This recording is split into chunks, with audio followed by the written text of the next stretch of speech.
Google is a search engine that became a monopoly, and a monopoly that's now becoming a tyranny.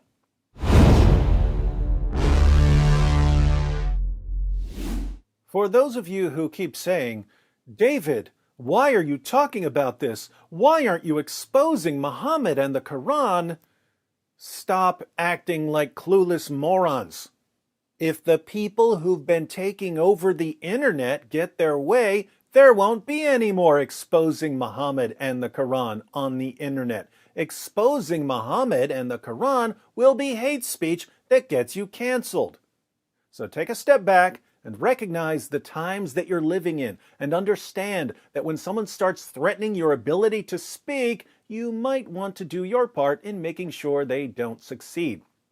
Now, the tech tyrants aren't going to face much of a challenge from Congress or the Senate or the president for the next few years, at least not here in the US. In other countries, these companies will face resistance from elected officials. In the US, the most significant challenge will come in the courts. So it's a good idea to pay attention to the lawsuits that are mounting. As an interesting example, one that involves our YouTube overlords, Rumble apparently didn't like the ever-growing threat from Google, so Rumble launched a preemptive strike.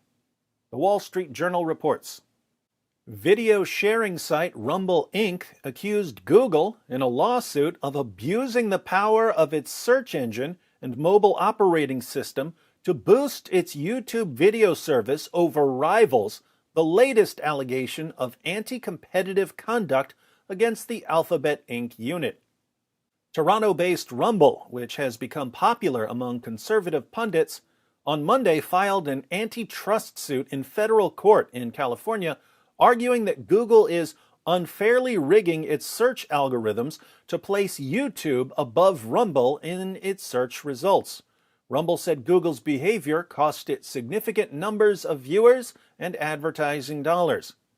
If you don't understand why that's a problem, Google is basically a monopoly when it comes to search engines, but Google is using this monopoly to drive traffic to businesses owned by Google, making it impossible for other platforms to compete. That's illegal, so Google is going to have to claim that they're not favoring YouTube. The lawsuit also argues that Google's deals to pre-install a YouTube app on mobile devices running Google's Android operating system have unfairly deprived Rumble of viewers. Google, through its search engine, was able to wrongfully divert massive traffic to YouTube, depriving Rumble of the additional traffic, users, uploads, brand awareness, and revenue it would have otherwise received, the lawsuit states. In other words, when people do a search on Google, they're looking for certain kinds of content. A video on Rumble might be exactly the content they're looking for, but Google, which has a monopoly, sends them to YouTube instead. This destroys competition, and again, it's illegal. We will defend ourselves against these baseless claims, a Google spokeswoman said.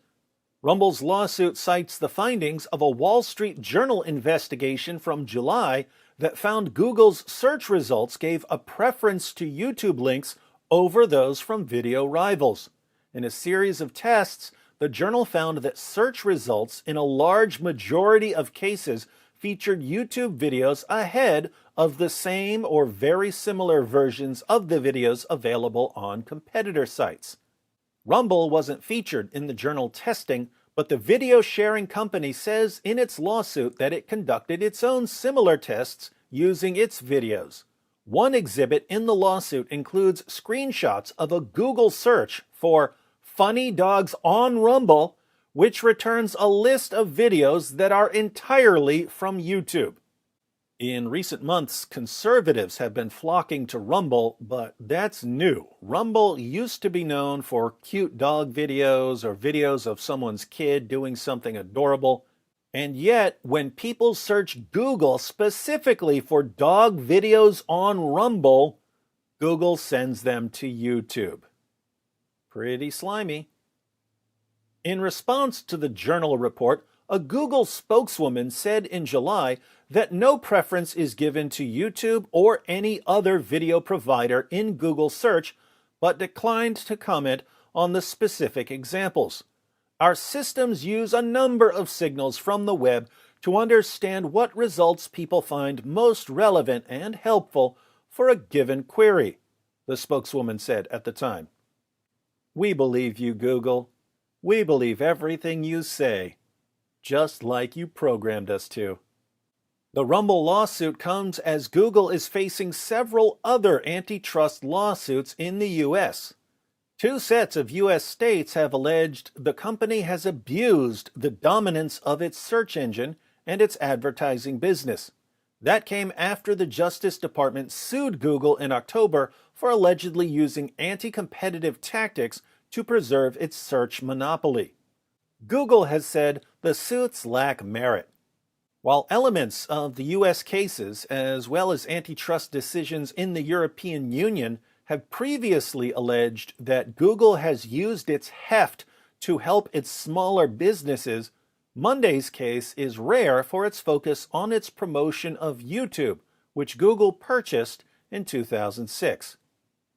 I wonder if Google knew, back when it bought YouTube, that it would eventually be striving for totalitarian control over what we're allowed to say. Or did they decide that later? While Rumble has recently become popular with a conservative-leaning audience, videos from outlets like One America News Network are among its most popular, the company's lawsuit focuses on Google's treatment of Rumble's core of home-based viral content such as cute cat and dog videos. Rumble says one of its main business models is allowing content creators to license their videos exclusively to Rumble, which then syndicates them to other video services, including YouTube and Microsoft Corp's MSN. Rumble then pays the posters a share of the advertising revenue those videos garner. Rumble says it must syndicate its videos to YouTube in order to survive because of the monopoly Google has obtained for its YouTube platform through its unlawful anti-competitive conduct. How much does that suck? Rumble has to put its videos on YouTube to get views because it's the only way Google will send people to the videos. Since 2014, Rumble says, its videos syndicated on YouTube have generated 9.3 billion views and $4.3 million in revenue. Rumble contends that most, if not all, of those 9.3 billion views would have occurred on the Rumble website had Google not boosted YouTube in search results. Those viewers would have watched and uploaded other videos too, all of which would have earned better ad rates than on YouTube, Rumble contends. Cumulatively, Rumble calculates that advertising on the allegedly missing views over that period would have generated well in excess of $2 billion. $2 billion? What is $2 billion to Google? They can probably find that under a mattress at one of their re-education centers. But it is a lot of money to Rumble. I'm glad to see the smaller platforms fighting back, and you can support the smaller platforms by picking one and watching some videos there. Speaking of Rumble, I have a Rumble channel. The link is in the description box. And don't forget, YouTube made a platform, but YouTube didn't make the platform popular. Creators and users made the platform popular. And if creators and users made the platform popular, we can make another platform popular.